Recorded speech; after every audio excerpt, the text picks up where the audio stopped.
मोठ्या बातमीने करूयात। रत्नागिरी जिल्ह्यातल्या वाशिष्ठी नदीवरील पूल पडलाय। पिंपळे गावातील आलोरे खडपोली या मार्गाला जोडणारा पूल आधी खचला, त्यानंतर काही वेळानंतर हा पूल पडला। सुदैवाने रिक्षा काही सेकंद आधी गेल्यामुळे थोडक्यात बचावली। हा पूल पडल्यानंतर दसपटीकडे जाणारी वाहतूक बंद झाली आहे। आमचे प्रतिनिधी राजेश जाधव आपल्यासोबत आहेत। राजेश, कोणता हा पूल होता, किती जुना होता आणि तो कशामुळे पडला? श्वेता, बरोबर, रात्री 10:30 वाजता हा प्रकार घडलेला आहे।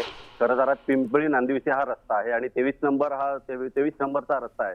मुळात इथूनच पुढे मोठी एमआयडीसी आहे, गाणी खडपोली एमआयडीसी आहे। त्यामुळे इथे जे हेवी वेट व्हेकल्स आहेत ते इथूनच जात असतात।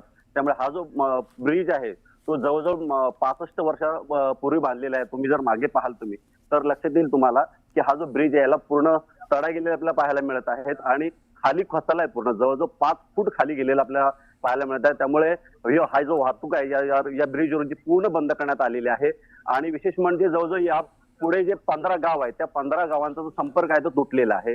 दुसरा याला पर्यायी मार्ग आहे, मात्र तिथनं एसटी किंवा मग कुठले मोठे अवजड वाहनं जाऊ शकत नाहीयेत। पण इथे छोट्या रिक्षा वगैरे किंवा 4 व्हीलर छोटी जाऊ शकते। बाकी वाहनांना पूर्णपणे बंदी करण्यात आलेली आहे।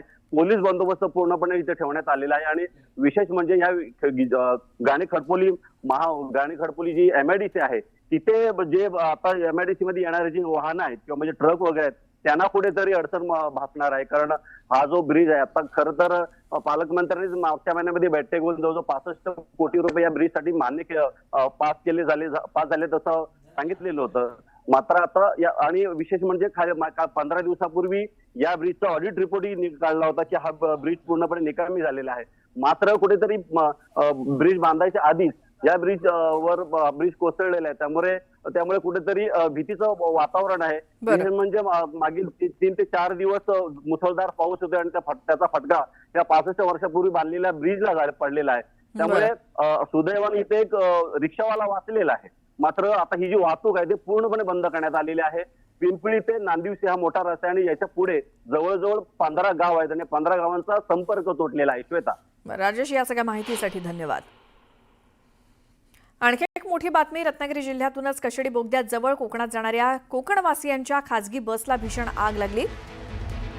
पोलादपूरच्या भोगाव गावच्या हद्दीतली ही घटना आहे। गणेशोत्सवासाठी मुंबईहून सिंधुदुर्ग जिल्ह्यातील मालवण इथे 44 प्रवासी घेऊन जाणाऱ्या खासगी आराम बसचा टायर फुटला आणि अचानक आग लागली। प्रसंगावधान राखत प्रवासी बसच्या बाहेर पडले, त्यामुळे मोठा अनर्थ टळला। या आगीमध्ये संपूर्ण बस जळून खाक झाली आहे।